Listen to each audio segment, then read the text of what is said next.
if you want to start us off. All right, man. Welcome to Pound for Pound live stream, man. We told you guys that we would do a live stream tonight, and we definitely are aboard. Me and J.R. Clark.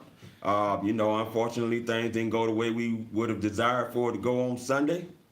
But hey, we're gonna talk about our Falcons anyway because we love our Atlanta Falcons. That's just what we do. No matter how much they raise our blood pressure up and have us about being ready to be rushed to 911 emergency room. No doubt. Hey, we love them anyway. Exactly. They're regardless of whether they win or lose. You support your team, right?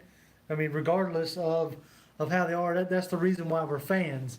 That's the reason why it's called being, a fanatic, which is what, fan is short for. So, with that being said, boy, they tested us on Sunday. Oh, they did. Tested that fandom on Sunday. Oh, they did. They did. But you know what? Let's start out with some good stuff. Okay, right. Let's Because start out with some positive. all week, Leading up to the game. Leading up to it, we were looking on Twitter 24/7. Yep. The Twitterverse was a buzz. Trying to see if the deal was gonna go down. So and it did, right? And it finally did. And in the here lately, as it has been with Grady and everybody else, the 11th hour, so to speak, on Saturday, they locked up Julio Jones for another 3 years, grand total of $66 million, with $64 million due at signing. Boy. And I think that was the holdup. I think it was because that was essentially a fully guaranteed contract. Oh yeah. Kirk Cousins top deal. Exactly. Yeah. And other than Cousins, that had never been done. Yeah. And that's not heard of. And it's not heard of because of a little known thing in the NFL rule book that when they guarantee you that money, they pretty much have to give it to you right then. Yeah. Okay. That's why it was such a big deal with about $64 million due at signing. And I think that's where the hang-up was all these weeks was trying to get that guaranteed money nailed down because they had no problem about getting Julio Jones to be the highest paid wide receiver in the league. Yeah, they were going to make him the highest paid, but I think what Julio and his agent Jimmy Saxton wanted to do was to make sure that Julio was not sliding down the ranking scale as far as top paid wide receiver. Exactly. And $22 million a year for 3 years is going to be hard for the next receiver to top. Yeah, I mean, not too long ago that was QB money. Yeah. Not too distant a past. That's what your QB was making. Yeah. And then now you got the likes of Julio Jones and Aaron Donald and Khalil Mack and all those guys making that kind of money, which it just goes to show you how strong this league is financially. And somebody on Twitter said exactly what I was thinking in my head. Julio Jones is hitting NBA basketball money. Yeah. The man just got $48 million paid to him. Yep. And now he's dipping in again for $66 million. Yeah. That's a lot of money. That's in a short time span. That is a ton of money. For Julio Jones. Exactly. Yeah, but that was good to see. I mean, in all intents and purposes, for whatever reason, around the league for sure, Julio Jones is the face of your franchise. Yeah. And a lot of people try to tell you it's Matt Ryan, and in a way, I mean, yes, it is Matt Ryan. But if you look at every piece of NFL branded marketing for the Falcons, it's Julio Jones. Mm-hmm. It's Julio Jones on ads, on billboards. I mean, when you're driving up and down 75, it's Julio Jones. So that is definitely their who they consider to be the face of their franchise. Right, and I just had before I came here to meet with you, someone had just posted on Twitter that Julio Jones is 102 yards away from being the all-time Falcons leader. Yep. And passing Roddy White. This game, he could definitely get that against Philadelphia because he's gone over 100-plus yards, I think, in many of the games that he's played against them. Right. So it'll be really interesting to see how quick. Because from what I saw, I think I saw that same tweet, and they said it was in 10 or 15 fewer games or something like that. Like 58 fewer games. Than what Roddy had done. So that's it just speaks to what kind of an athlete, what kind of a freak athlete he is. Oh yeah. And you wasn't gonna let him walk, you wasn't gonna let him get out of there. So, Yeah, most you know, definitely. it was definitely something that was gonna get done. So let's talk about the other good. Consisting of Julio Jones and Calvin Ridley, both scored They touchdowns. did. Yeah, we didn't have to wait till week 8 for Julio Jones. exactly. Now, provided the fact Xavier Rhodes was pretty much out of the game at this point because they're beating us down. Yeah, true. But however the case, Julio still gets a touchdown in the first game of the season. True, and you can, if you go back and watch and look, you can see the attitude of the team when Calvin Ridley scored that touchdown. Yeah. He wasn't about celebrating. He looked pretty upset, and you know what? I, for one, was glad to see that. Yeah. I was glad to see that they weren't taking much pride in the butt whooping that they received on Sunday. Yeah. That speaks a lot to the team's character and where they're at mentally, in my opinion. And it definitely was a shellacking. Yeah. I mean, it was all three phases of the game. It was man. It was bad. If I mean, there was a fourth phase, they get whipped in that too. right. Yeah, no, they would have for sure. I mean, when you get a punt blocked, that right there is, when I saw that happen, I was like, well, we're done. You know what? Speaking of fourth phase, maybe we can count that as the fans because we suffered a hit too. Oh, man, come on. Watching that game. Wow. Now, I didn't have my blood pressure raised as high. That does kill my 8-0 prediction. True. But you know what? Predictions are exactly what they are. They're predictions. Yeah, exactly. I mean, that's what they are. They're just predictions, and you know what? We've dropped the last we've dropped the season opener 3 of the last 4 years. And I would have to go back and look. I'm not really sure. But I mean, regardless of the matter, Hey, I don't think we dropped it like this though. no, that was bad all the way around. I mean, it felt like somebody said, "Okay, good, we got the 5th preseason game out of the way." Yeah. And that's what it really felt like. And I wonder how much of it had to do with the fact that was the first time the full team had played together. I mean, you had Julio Jones, who didn't take a snap in preseason. You had Deion Jones, who didn't take a snap in preseason. You had Isaiah Oliver didn't play much. barely played any. Devontae Freeman barely played any. So I don't know if it's a full-on result of, you know, playing hardly any in the preseason. But if that's the case, then they need to figure something else out because that was bad. And see, here's the problem that I have. I guess I was in denial about the scheme changes going on with the Falcons on all three phases, and it Right. looked like that played a part in it too. You got guys like Tat McKinley and Vic Beasley that are not used to setting the edge in the run Right, game yet. right. And it was even mentioned in an article in The Athletic. They mentioned that these guys have to get used to it, but they're going to have to get used to it quick. And I don't know if one game is going to be enough for this team because this essentially really is your first preseason game in the regular season. Yeah, I mean, in a way, like you wish you could do what the colleges do, which is line up against, like, you know, the Sisters of the Blind and Poor in the first week. Right. You know what I'm saying? Right. Right. You know, they do it because they don't have a preseason. Right. Well, I mean, you almost kind of wish you had something like that to give these, you know, to give the team, you know, a full go without kit gloves, without trying to evaluate who's going to make the squad, who isn't going Right. to make the squad. You know, I mean, if it was me and I was a coach on that 4th preseason game, the one where I know the other team ain't going to play nobody, Right. I'm playing everybody. Playing them. Play them all at least for a half. But then again, then you got some, you know, undrafted rookie trying to make a name for himself, head hunting your quarterback. And see, that's where the money kind of Right. messes up the you know, the, I don't know what you want to call it, maybe the flow Yeah. or whatever. Yeah. You know, it makes them making decisions that us as fans don't like to see them being made. Right. You know, Right. when money gets involved. But so all I want to know is I'm gonna try not to rant too long. I'm gonna because I see a lot of that going on right now. Oh, yeah, you know, yeah. with overreaction Yeah. Monday and all this other stuff. I see a lot of people, you know, wanting to just fire everybody, and I can understand that. But the part that kills me is we only made Kirk Cousins attempt like 10 passes. Right. Right. What? But because you got so many turnovers presenting short fields for Yep. them, so that he didn't have to do a lot of work. Right. And if he had to do a lot of work, I think we would have had a better chance Yeah. at him defensively. Yep. We picked Kirk Cousins off 6 times in Yeah. the times he's played us. Right. And I think we would have had a great day. But when you put your defense in that much of a disadvantage in that game, it's hard to be able to make them walk the whole length of the field, Yeah. man. And those things happen. Let's see what people got to say in the chat, man.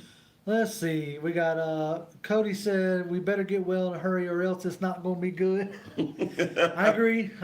You know, they better figure it out pretty quickly. Theron Copeland says first game or not, preseason or not, we shouldn't look that bad. Yeah. With vets such as Ryan, Jones, and others. And I completely agree. I mean, it shouldn't look like that, but for whatever reason it does. And I wish I had an answer to why. Like, why do Matt Ryan and Julio Jones need 2 or 3 games to get back in sync? That's the only that's the only quarterback he's ever played with. Yeah, but here's the thing, JR. You also have to look at it this way, too. Julio Jones wasn't really consistently in the game plan since OTA's minicamp all the way up to now. True. And he just now, once that contract got done, Now you're guaranteed to have now it, you're so- guaranteed. This will be his first legitimate full week of a game plan now that he has that contract done. And I hate to say it, just a theory of mine, but I believe that contract had a little bit more holding on that team than what Dan Quinn them had on. Of course. I mean, you got Julio Jones coming out and saying he's glad it's over with now because his team don't have to worry about it anymore. And when you're saying stuff like that, you know that it had a little bit more negative effect on them from a focus standpoint going into week 1, especially when you're stringing it along all the way up to the end before the day of the game. No, and I agree with that because then you had to come out, oh, well, is he going to play, you know, in week 1 if he don't get his sign? And then, of course, he has to stand up there at the podium with with everybody's favorite beat writer, D-Led, asking questions, you know, and him looking perturbed. But, I mean, they were legitimate questions that you had to ask. Yeah. I mean, as much, whether I like D-Led or not, had he not asked those questions, everybody would have been like, why didn't you ask about the contract? Yeah, and I tweeted D-Led after that, and I basically said, hey, now, you know, you don't have to, you know, be on eggshells asking your buddy about the contract anymore. See, and you know, and I saw a lot of people tweeting that Jones hates D-Led. That's not the case. No. Him and D-Led are very cool people. Now, everybody don't communicate probably with D-Led like I do because most of us hate him. But, you know, I'm not that type of guy. And I don't like burning bridges either because you never know how things could go down with, you know, keeping in contact with somebody like that. And that's the reason why I don't like to do it. But, you know, that definitely to me was not the case. But the questions had to be asked. And he wasn't the only one. And he really didn't go hard at him. No. It was other guys it was after other guys. trying to get out the real, you know, answer from Julio Jones. So, you know, it is what it is at this point. But I think a lot of things hurt them from a focus standpoint going into this game. Yep. I mean, you had a lot of people in the chat are bringing up the O-line, you know, as far as like you had the fact that Caleb McGarry had come back. They were trying to work him back in. They were doing the revolving door with him and Ty Sombrello. And, you know, somebody brought up, you know, Jake Matthews getting beat on like the first play by Anthony Barr. Look, we all should know Mike Zimmer is a good defensive coordinator. Like that's what he can do. That's what he knows how to do. Period, point blank. I mean, we had him here in Atlanta for a while. You know, Mike Zimmer ain't no joke as far as definitely defense. not. And so no, yes, Jake Matthews should have played better, like full on. But it's noticed to me that Jake Matthews gives you a stinker of a game once or twice a season. Yeah. So maybe he got done with it early, and we can just move on, you know. But yeah, the O-line itself, hopefully they will gel pretty quickly. Now that you have, I hate to say it, now that you have the fact that Lindstrom has been put on IR, which really was a blow because I saw the vaunted PFF grade. He was the only one that didn't give up any pressures. But I don't know what that really says, you know. Yeah. Who knows why, you know. But anyway, he's on IR now. So Jamon Brown steps in. And now you should have Matthews, Carpenter, Mack, Jamon Brown, and Caleb McGarry. Right. And then Dan Quinn already said he's starting to feel more and more comfortable with Caleb taking more snaps Right. at that right tackle spot. Right. The other thing that I wanted to say about this from a schematical standpoint, it's no secret now that Dirk Cutter loves 11 personnel. Oh, yeah. Oh, for sure. Just in the first quarter alone, 14, 15 snaps out of 11 personnel. And that's just in the first quarter. Right. I haven't even gotten to talk about second, third, or fourth quarter yet. Right. And I think that played a role in it too. You got to remember, Kyle Shanahan, when he was here, he mixed those personnel groups up between 21, 12, 13. Right. You know, I don't think you're going to see a lot of that, in my opinion, from Dirk Cutter, other than that 11 personnel, because that's his favorite personnel grouping, especially with what he considers the strength of this team with Julio, Muhammad Sanu, Austin Hooper, Yep. and Julio Jones. Right. You're going to see that a lot. Yeah. Because he wants to get those guys the ball more with Devontae Freeman and all of them in this package. Exactly. So yeah, no, I agree with that wholeheartedly. I will hope that as we go on, he starts to get a little bit more creative. Right. Even if he's using the same formation, start using some more motions or whatever to mix it up and get more identifiers going on. Well, he wasn't creative down there at the goal line when Matt Ryan threw that interception. I mean, and if you watch the video, he looked teed off, but at the same time, you don't have your star players on the sideline. He's like, well, of course you'll be questioned when it don't go right. Yeah. You know. Well, yeah, of course. If I could do it again, I would. But they had their goal line in there too. They're going to match their defense up based on what you're bringing out from a personnel standpoint. Yeah. Don't ever do that again, Dirk Cutter. I mean, come on. Like, how are you not going to have Jones, Sanu, and Ridley? All of them sitting on the sideline, standing on the sideline drinking Gatorade. Yeah, okay. And wiping the sweat off their face. Yeah, no doubt, no doubt. Really? But yeah, that was mind-boggling. And my God, if we don't ever see another, well, look, I'll put it to you like this: Don't do it, JR. they got to figure out how to stop that outside zone run. Because if they don't, we're just gonna get eaten alive all year with that. Because that was a film. That was a full-on, full game of. You can just beat him with his outside zone run. Because they saw it happening in the preseason. Yep. And I know a lot of people talk about preseason don't mean anything, but it has some telltale things that your team can carry over. And that was one watching Tack McKinley. I did a video on this. I told you one of the things about Tack, he got to learn how to better set the edge and stop that run. And it carried over, unfortunately, into the official preseason game, which this was for them. And it can take another game before they even get it together. Man, they got to get it because what I was seeing is that, with Tack and Vic not being able to set the edge, like Deion Jones and Devondre Campbell were just getting blown up. They were getting eaten up. Yeah, they were just absolutely getting blown up. And you talking about getting blown up? We literally saw Deion Jones hit the ground. Right. I mean, Cook ran him. He truck sticked him. Yeah. Now, but granted, look, I know that Deion Jones and Keanu Neal and Ricardo Allen, all those guys are coming off of injured seasons, so it's going to take them a little bit of time to get back into it. And by no means do I think one game makes a season. Right. Because that's why they call it Overreaction Monday. Yeah. Because if you listen to everybody today, the Super Bowl is going to be Dallas versus the Ravens, or the Patriots versus the Saints. Yeah. I mean, it just, nobody knows right now. You need to check back in week 4 or week 5 to really see where your team is. I just see some tendencies that I don't like, and they need to clean up. They got to clean them up quick. Big time. And like I said, I don't know if they're gonna be able to do that in one game. Yeah, it's tough. Somebody brought up Cody Paul brought up Jermaine Grace, talking about possibly getting him out there. I mean, he could potentially take a Lukanu's spot because he didn't look that good when he was on the field.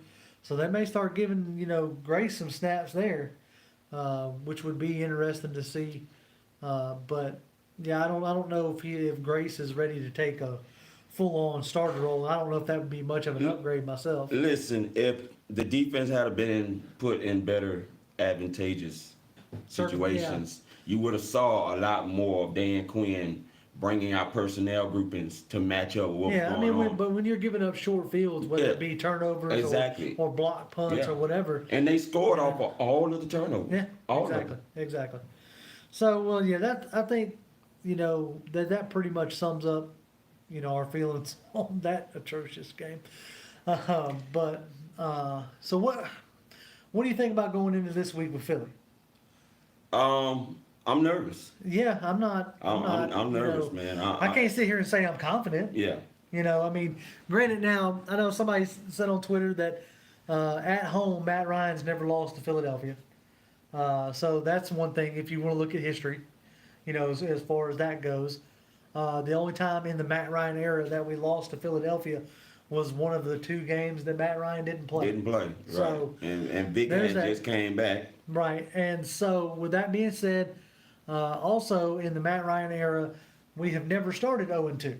Mm-hmm. We've started at worst 1-1. Right. So there's that to look at. And I think they got a rude awakening. Whether they needed a rude awakening or not. They weren't. Look, man, you're going in a hostile environment. Mm-hmm. But not only that, you didn't go in there as prepared as you need to be. Exactly. And I just truly think that this coaching staff really let Dan Quinn down in this game. No, and Dan Quinn let us down in that sense. Yeah. He didn't. Maybe he's also trying to get back in the swing of calling a full game with his guys. So I'm willing to let it slide if they come out strong next week. Then it's just water under the bridge. We'll move on and keep rolling. And I would hope they do. I mean, look, ironically, we did the same thing when we went up to Chicago in 2011. Mm-hmm. And, unfortunately, it was on a day that was sad to many of us with the World Trade Centers going down. And, they were celebrating that with America coming back together despite what happened with that situation. We went up in there, and it was horrible. Yeah. We thought because we had Julio Jones, we're going to throw it all over the field. Right. And right. The thing I give Mike Smith credit for is quickly he realized we need to go back to our identity of running the ball. And that's what they did, ironically, against Philadelphia in week 2 at home. Exactly. And they won. Right. And so, like I said, one game does not make a season. Like, by any stretch of the imagination. I don't think anybody should be thinking that. No. Because, I mean, you think back to 2016. What did Tampa Bay do? They came into our building week 1 and boat raced us. Yeah, they did. And man, it was looking bad. Like, you were like, oh great, coming off that 2015 season, of 8-8 with Dan Quinn and Kyle Shanahan, and you're thinking, well, great, here we go again. It's gonna be crazy. And I'm glad you said that. So because if you also notice, Kyle didn't show a lot in that game either. Right. He waited until week 2, and that's when they let the offense rip. And I'm hoping maybe Dirk Cutter just didn't show everything, but still, you should be able to execute the basic stuff. Yeah. That would have worked. They didn't do that. Yeah. And I think that has as much to do with the guys not playing in preseason very much, which it's a double-edged sword. Do you play the guys and take a chance on them getting hurt, and so that they can be ready for the season, or because you have, you went off, you just got done with a season where everybody was hurt and you saw how bad that went, so you're thinking, let's hold these guys back and don't play them as much in the preseason. Well, then you end up having a 5th preseason game, but that one actually counted. Yeah. And so hopefully they'll get it together. That's the hope here. And but I'm ready to move on from it. Yeah. And Falcons fans, I suggest you do the same. That's right. It's time to let it go now. It's Tuesday. Overreaction Monday has passed. It's gone. It's gone. Let's move on to this game and get ready to support our team. That's right. And see what they're going to do here at the Benz. And as, speaking of support, supporting your team, you can support us in a sense of when we get done, we're going to be also recording a podcast. Our first episode is already out there. You can find it on Spotify, you can find it on Stitcher, and you can find it on Google Play. And I'll have it up on iTunes as quick as I can. They have some different restrictions so than the other guys, but you can definitely find it there. And if you want like more of our conversations and deeper conversations you can definitely check us out on the podcast, because that's a little bit better of a format to go for a longer period of time. And if you guys, you loving what we're doing, man, continue to share the content, like it, subscribe it, subscribe to it, comment on it. We really love the comments, and we thank you guys for that, man. Also, just want to let you guys know, while we're here and we're getting ready to close this thing out, we do have Super Chat. Guys, we work for a living, but we want to be able to provide more content and be more freer with more content and everything for you guys. And hey, if it's in your heart to help us, hey, we really would appreciate it. Yeah, and as always, you can follow us both on Twitter. I'm at Grim1128. Toby D 1991. Right, and then we'll have some other things coming up, such as the possibility of getting T-shirts if y'all are into that kind of thing, and just having fun, trying to connect with y'all any way we can, And on that note, man, I'm good. Yeah, as always, Falcons fans, rise Rise up. up.